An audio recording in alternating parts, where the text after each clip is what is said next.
Hey guys, welcome to the very first episode of What Makes You a Badass. I am your host, Tara Erickson. You also may know me as hashtag this idiot, or you might be part of my idiot army.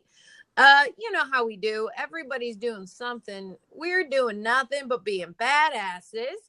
And I can't wait to introduce my very first guest. Her name is Mary O'Neill. I've known her for like 16 years. Too long, I think, to know somebody. So I think Mary is a huge badass. But before we get into what makes her a badass, I want to get into what she's watching. Because you guys know I love TV. I love movies. We're going to get into the what you watching corner before we get into what makes Mary a badass. So Mary, tell us, what are you watching right now? Like your favorite stuff, TV or movie wise? Well, I think like the rest of the world, I am watching Game of Thrones. Yes. We probably shouldn't get too far into that because Oh, I could nerd rage about it for like 3 days. So I I am in the annoyed with the show anger camp. I feel like there's kind of just like two Oh my gosh, camps right wait. now. Hold on. Where's the anger camp? You got to hit on the anger camp Oh, with GOT, baby. oh, What like give me the top 3 things. okay, top 3 things. The spoiler alert. The first scene of the first episode is about the White Walkers. I have spent nearly a decade watching these people waiting for this battle to happen, and then it ended in like 88 minutes. Not to mention, so that's like number one, big number one. Then it's kind of like, oh, so I'm supposed to think Cersei and that SpongeBob looking dude are more scary than an army of the dead? Give me a break. And then the Arya being the one to kill, it didn't make sense. I love Arya; she's one of my favorite characters, but I wasn't mad when Harry Potter killed Voldemort. John or Danny should have killed the Night King. Oh, so you think it should have been Jon or Daenerys? Absolutely. Oh. And you wanted the Night Walker fight to last over like 3 episodes. Yeah, I mean, they kind of wrote themselves into a corner at the end of the last season. Like, all right, we know this, that it's going to go down. I feel like they should have done a time jump or something. It kind of feels like this is a big nerd reference, but when the final battle happens in Lord of the Rings and the hobbits go back to the Shire and everybody cares more about a pumpkin than they do like that these hobbits just literally saved the earth, is basically what it's going to be like. They're going to get to King's Landing and they'll be like, oh, sure, you fought an army of the dead. Great. I guess we'll bend the knee now. Go F yourselves. I feel like Cersei, she can be more terrifying. I mean, I don't know. She could have some more of that wildfire hidden. And also, I mean, she's like a demon, man. Yeah, but more of a demon than like an otherworldly creature that has like they set up all these mystery boxes. Like, what is the Night's King connection to Bran? What, right? And then they didn't address it. And then to me, it felt unearned. All these people died for no reason. Hodor died for no reason. Jojen died for no reason. If Bran knew that this was how it's going to go down, he let Theon literally sacrifice himself for nothing. Lyanna Mormont died for nothing. I mean, there was like they shoehorned into that Arya was supposed to have done it all along. I swear to God, they just had like a story editor look back and be like, how do we make this work? Oh, remember that time in season 3 where she said this one offline to her? Right. It would have made more sense to me if Melisandre had found Arya at some point in the battle and been like, look, I'm a liar. I'm a snake oil salesman. I don't know shit about anything. So look, just go save your brother. Like, save the day. But that she came through though. She came through. She lit the swords on fire, but the swords didn't work. I get it. Yeah. But when she did that, dumb. I was like, "Ooh, girl." They literally did it because it looked cool. It served no purpose. And again, also another payoff. Dany spends 7 seasons almost like endearing these Dothraki to her, becoming their Khaleesi. It's so powerful. And then to just send them needlessly into battle, like it was for a show that has been some of the best television in history. it failed on nearly every level. Wow, nearly every Yep. level, from the words of Mary O'Neill's mouth in regards to Game of Thrones, the latest season. We've never heard any such thing. I personally, I really enjoyed it. But that's because I love Arya. I love the part with Lady Mormont where she stabs the giant in the eye. It's all these like little women going to kick ass. But I also understand your point of view. I don't enjoy they didn't describe or explain more so the reason why the Night Walker, the Night King, would want to have anything to do with Bran. I mean, I guess because he's a three-eyed raven, he can see some shit. And I guess if the Night Walker, the Night King kills him, then they could have Bran, and maybe his powers would go with him, even in the dead. I don't know. Right. I'm curious about that, because basically at this point, then he's just useless. And why did he do all of that? Go through this whole struggle, lose his legs, have all these people die to protect him for some larger purpose, if that was just going to be it. Right. The other thing too, from a character standpoint, that I really didn't like regarding Arya was she didn't even use then the skills she learned. She didn't sneak up on him. She didn't wear a face. She literally jumps out of nowhere. Like, I rewatched it like 3 times. Like, did she get on a rock? Like, how did this work? How did she get past these people? She didn't. They set her up with all these really fascinating, really intriguing, Like powers. skills and powers, and then she didn't use any of them. She jumps at him for a silly one-off, like Beric Dondarrion was kept alive so he could get Arya down a hallway. I don't know. Give me a break. Like, you guys are smarter than this, and it felt like they just didn't know what to do. And Yeah. I feel like Ari is going to wear, I really want her to wear a face. That is what I was hoping. I don't know if there's still faces around. I got no idea, but I want her to wear a face, especially in regards to, like, I think maybe that'll come into play with Cersei. I also thought that too with the Night King. Like, how did she even get in there? But right. then again, they showed how like stealthy she was, I guess, in that library with the Night Walkers. Like, she can move, she can like roll around. And apparently they don't really hear her.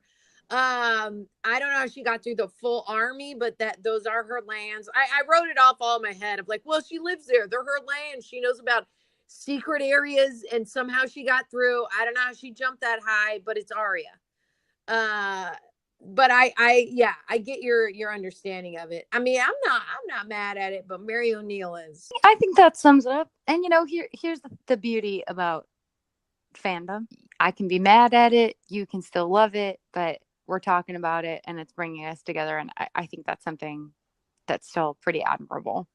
Yeah, I love it. I mean, Game of Thrones and TV shows that now release episode by episode weekly is super rare. And it literally is the one thing that brings a lot of people together right now is Game of Thrones. And hopefully there will be another show that brings this many millions of people together on a Sunday night. Because I feel like I'm going to have post-gig depression for sure in a couple of weeks when it's done. Same. That fat bastard better hurry up with the book so I have something to talk with my siblings about. Yes. All right. So now we got to get on to what makes you a badass, Mary O'Neill. Now, I know the things that you actually wrote and sold a movie. It plays on Hulu. It's called Second Chance Christmas, which is amazing. It's been on Hulu for a couple of years. Is that right? Yeah, it aired on Up TV, not this Christmas, but the Christmas before, and then shortly thereafter, streamed on Hulu, and we also got a physical release, which is pretty rare these days. So you can pick up the DVD at your local Walmart. Whoa, it's in Walmart. I have arrived. It is in Walmart. You have arrived. I'm talking about, I'm trying to go to Walmart and get that DVD. I had no idea I could get a physical copy. Yeah.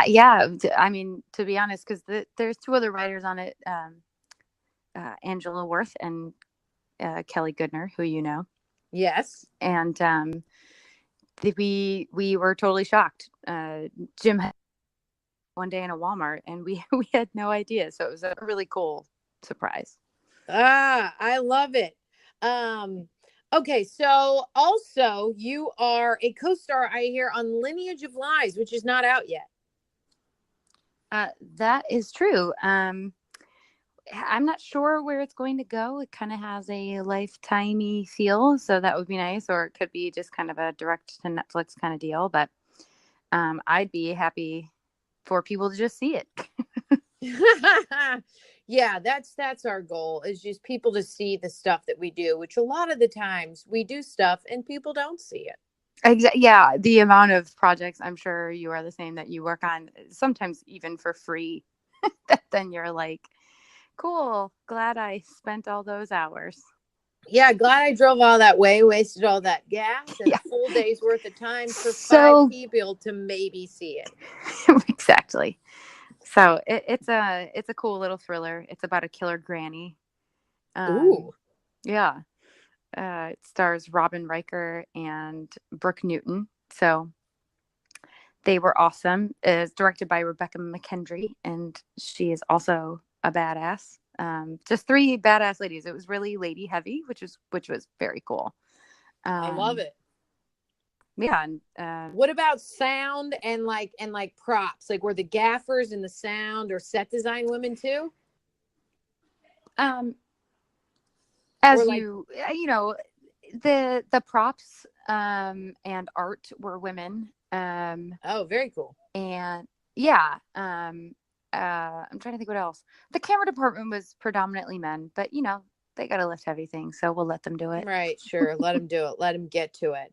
So, if you guys haven't been able to tell, obviously Mary O'Neill is not only a writer whose write stuff that was like sold, bought for, is airing on the television that you have in your homes, but is also an actor. So, I got to ask you, like, what is your day to day like right now, Mary, as a writer? Do you have a god, what are the words that I can be using right now to describe what's in my brain?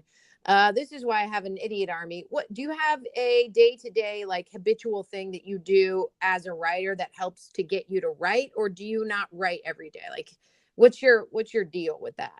Yeah, I try and keep idea logs as well as like a dream log. I have a little notepad next to my bed that if I dream something, even if it's inane or stupid or sometimes super fantastical and cool, if I remember it, I write it down, and it's kind of a good way to start the day writing. I also log ideas as they come, whether that's an interesting story I heard, or a thought I had, or a concept I might like to explore. I really like research. So sometimes I'll research a topic. So I have anything from notes in my phone or like 4,000 post-it notes at any given time kind of going, to keep it on the forefront of my mind. Where do those post-it notes go? Where do you put all those? I put them on well, I have like either they go on the monitor of my Mac on my Yeah. desktop, or they go on, like, I have just like a little tack board. That one I use a little bit more for um if I'm structuring a story and I need to visually see it. Sometimes the story is simple enough I don't need to, but if there's like continuity things or characters I want to keep in line or terminology that I'm using specifically for that thing that I'm writing, then I'll use that little board with post-it notes to have a visual, or else it'll get muddled in my head. And what do you do if you have like writer's block? You know, I kind of feel like you have to let it let it be, or just write something bad and I not yeah, not love that. What if you do writer's block? Write something bad. Get it over with. yeah, get it over with. Like, just literally just sit down and do it. It could be the worst thing ever. And trust me, I've had a lot of crappy things that I'm like, well, I feel devoid of any good idea, but I'm just going to get this out. So, because it's like a muscle, it's like anything. You keep taking acting class, you keep working out, you hone your skill, and that's ultimately what it is. It's a little more isolating, especially if I'm not writing with a partner. Um, but it's just you just keep doing it. You just keep going, and I've had some stuff that I've been able to salvage later.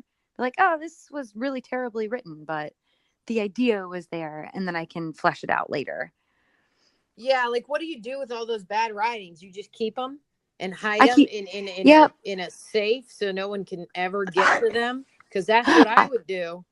I put them in a folder, and sometimes when I'm feeling nostalgic, I'll go back and look. It's also a good barometer too to see how much I've grown.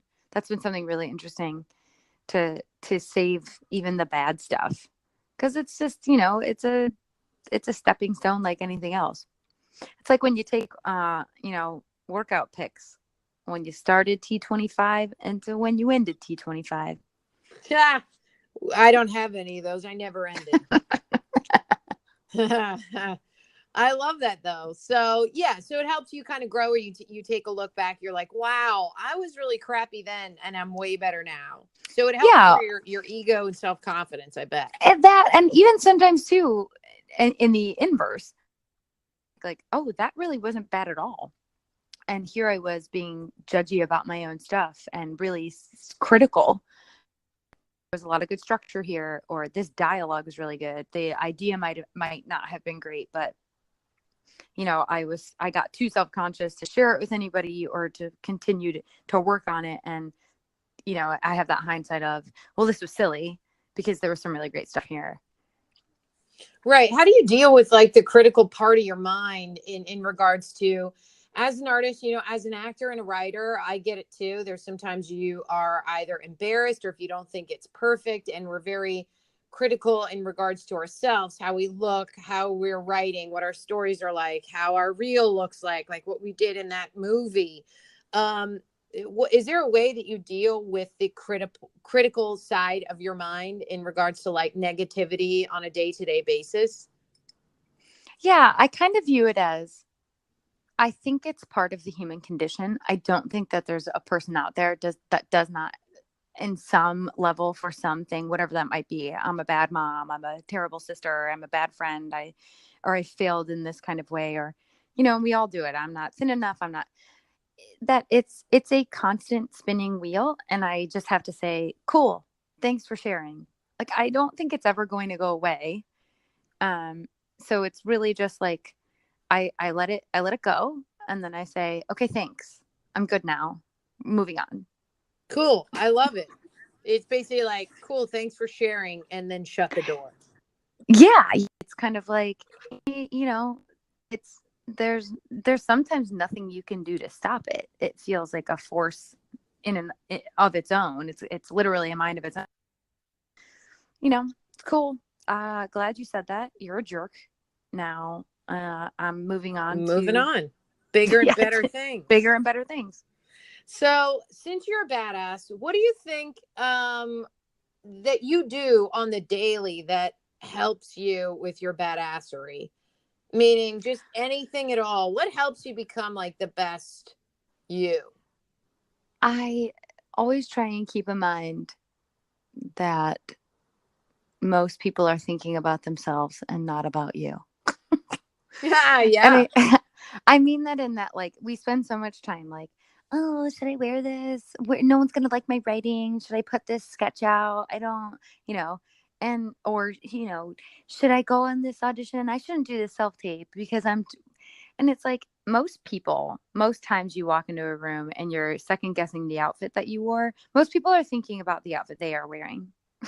They're Totally. not thinking they're not thinking about your lipstick. They're thinking about their lipstick. A And and all 100%. and all you can really ask yourself is like, do I like this? Do I feel good in this? And does it matter? Do I care what these other people think? No, I don't. No, because Stacy is only worried about her red lipstick shade and she doesn't care about your shoes and your cute dress. Nope, she doesn't.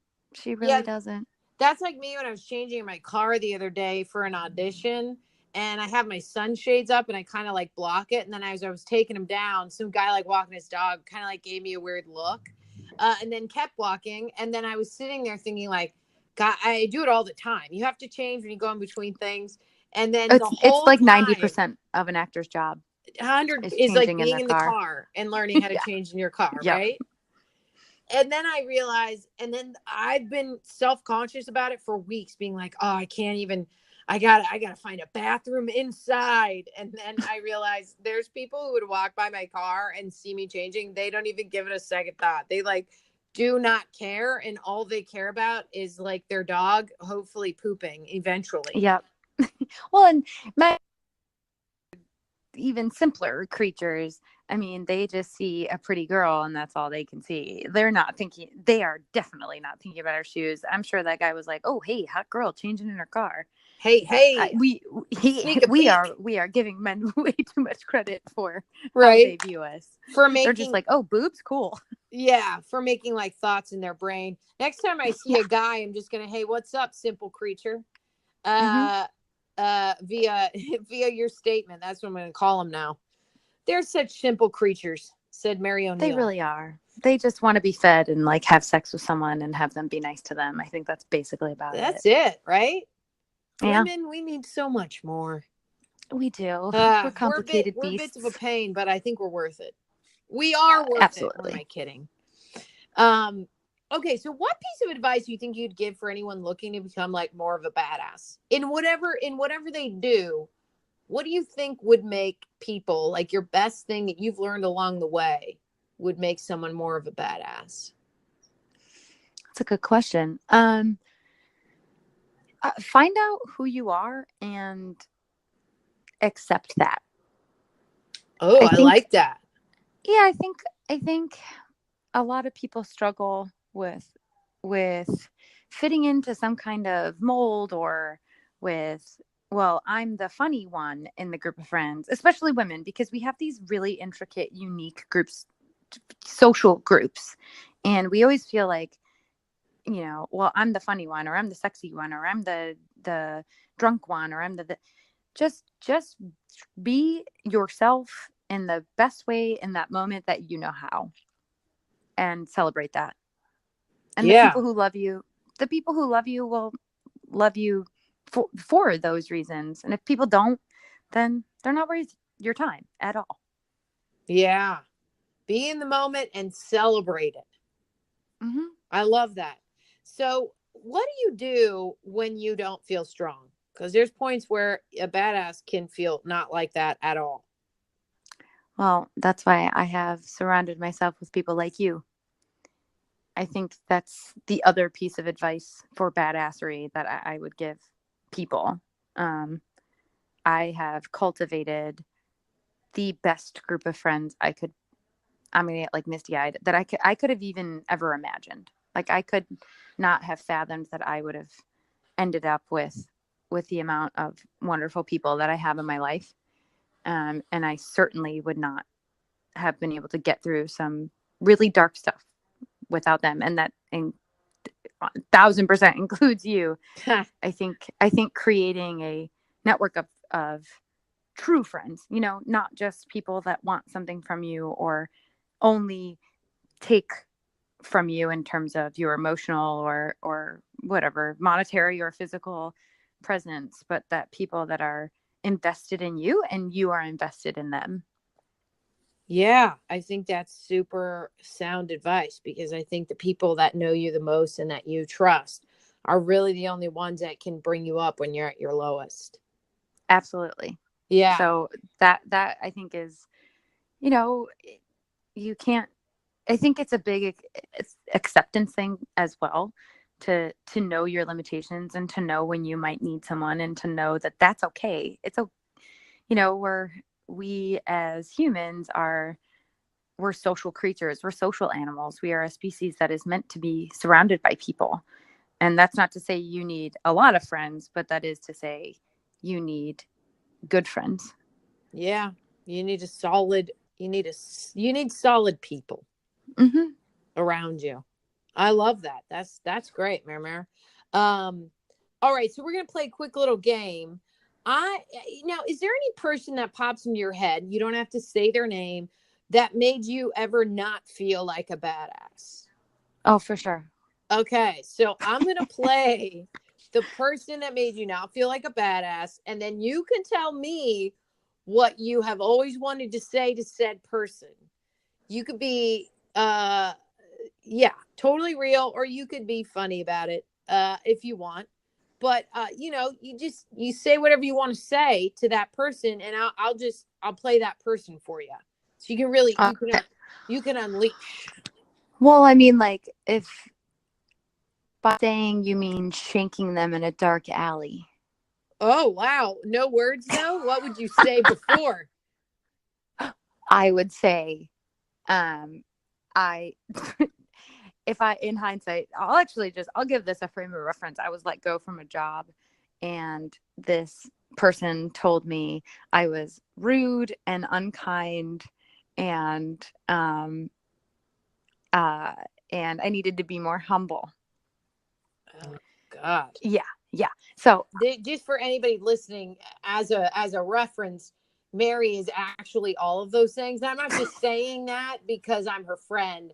I really mean it. Like I'm kind of I can be harsh and kind of twatty. Mary is like the nicer, cooler version of me with a little bit more of a Wikipedia presence as well in her brain. So yeah, that's weird to me. Okay, so this said person, yeah, they yeah. let you go, and that's what they said to you. So, Hmm. okay, I'm with you now. So I would say, uh, I wouldn't spit on you if you're on fire in the street. How's What? that for unkind? Oh, slaying the game. He or she doesn't even get your spit. Yeah, Okay. Dracaris, bitch. Wow. See how I Yes. brought it full circle? Yeah, you sure did. Oh, that's so good. And then the shanking in the alleyway. But how would you get him out to the alleyway after saying that? You'd wait. You'd wait till they Oh got to their yeah, car. I would wait like a spider. Oh, I wow. I do not consider myself like a vengeful person, but like I actually like have like I wish bad things upon You have sweet this dreams man. about it. Yeah, yes, I do. Oh man, you'd Because wait like a spider. yeah, I think this is what I would say. I would say you cast into doubt the things that I actually pride myself in, which is my kindness, which is my politeness, which is that most people who meet me get an immediate sense that I am warm and inviting, and you made me feel that I was not that. So go fuck yourself, and I hope all your endeavors fail. And um, yeah, Yes. I hope you end up alone and sad, which you probably are, because if you say that to people that you don't know that are actually your employee, that's even more wholly inappropriate. You deserve everything bad that's coming to you. Ooh, snap. Yeah, baby. That's some good stuff. Whew, I felt that. That was good. Um, I feel like on my after my first dates with a lot of guys, that the when they're leaving, it'll be, I always feel like it's a good date. I'm a good date, but I'm gonna take what you said and just kind of like wait like a spider as they walk to their car. I'll just pretend like I go to the bathroom. Like, see you later. I'll do the spider move just to like get one last moment in there, just to really prove, my worth. I'll do a little spider ninja move. And maybe just do a second goodbye. And then that might really, really ingrain who I am onto them. And then I might get some second dates. Oh, I don't know how you're not getting all the second dates. You're the best. Ha! See, this is why I keep Mary O'Neill around, guys. You got to find good, solid friends like this. See? Now, look, Yeah. I want to end on what is there anything that you found inspirational this week? Yeah, actually, I spent this past week with my sister in Minnesota, and she's just an inspiring person. She um fully decided to be a stay-at-home mom, and she owns it, and she runs her household, and her husband and three like just outstanding daughters. They're smart and funny, and I mean, it's easy for me to say because I'm their aunt, but I think kind of the same deal. If anybody meets them, can see how special they are. It was just really incredible for me to watch her run her house and take care of her animals, and just be kind and compassionate and funny. I think a lot of moms talk to their kids like kids, and she doesn't. That was really inspiring for me to watch. Yes, you found that maybe a little out of the ordinary in regards to when you say run her house, you're saying she kind of runs it like if you were living with her, she'd speak to you like she would speak to her kids. Just normal. Yeah, yes, just normal. Her and her husband treat their kids like they're people. They're little people, but they're people. And it was just really neat to see like just their style of parenting and how um just how kind of like in command of her own life that she is. That she seems to have set it up in exactly how she wanted it. Like she had goals and she met her goals and now she's living those goals. And that's just such a cool thing to see for someone, especially living in LA when we're all still kind of clawing our way through whatever muck to get to the next goal that she's like, yep, I got him. And that's not to say she doesn't have challenges or, things don't come up, but it was just really nice to be surrounded by someone so confident in her life choices and confident in herself. I love that. I first thought that you were saying, it doesn't mean that she doesn't have nap challenges, and and I was like, yeah, I guess she would. As a mom, she's in Minnesota. She's got nap challenges with the kids. We, however, have the challenge of not being able to nap because we don't have time because we're constantly hustling to try to get our careers to a certain point, which almost seems unreachable sometimes. Yeah, totally. Is there anything specifically you feel like you would take from her if you ever ended up having kids? Oh, definitely. Like I said, I think the biggest kind of takeaway is she let her kids know her. Like, and this is not me disparaging my parents, but I didn't feel like I really knew them until I was an adult. That I Mm-hmm. didn't know, like what outside of kind of some face value things, but like them really as people. I feel like her kids really know her as a person, and Right. that was really cool. It was really neat to see that they, it wasn't just like this is how I talk to my kids, and then she'd turn around and be herself. Like she was just unabashedly herself, even with her kids. Even at a young age too, right? Yeah, Just yeah, yeah. yeah. Just this is who I am, and her kids know who she is, and you can tell that they appreciate that and are comfortable with her in a way that, like, as a high schooler, one of her kids is a senior in high school. She's like a senior, a freshman, and a sixth grader.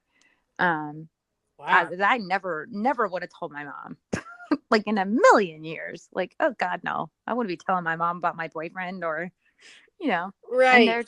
they do, and they feel totally comfortable talking with her and opening Wow. up, which is just really, really nice to see.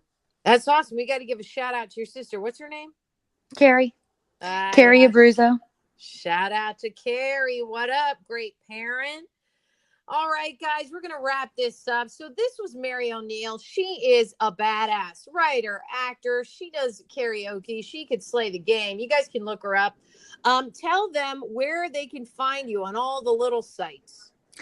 You can find me on Instagram and Twitter at Mary O'Neill, just like it sounds, at MaryOneil, and same on Facebook. And do you have a website, Mare? I don't. Oh, all right. That's I've fine. I'll grown cut that beyond out. it. I'm kidding. I'm leaving it in. uh cool. So they can find you everywhere else. You can Google her because she's on a bunch of stuff. You can find her on IMDb as an actor as well. And you guys know where to find me. You can do youtube.com/Tara Erickson. That's TARAERICKSON. I am this idiot. I love you, Idiot Army, for listening to this and hearing all about the badassery that is Mary O'Neill. Love you guys, and we will see you on the next one.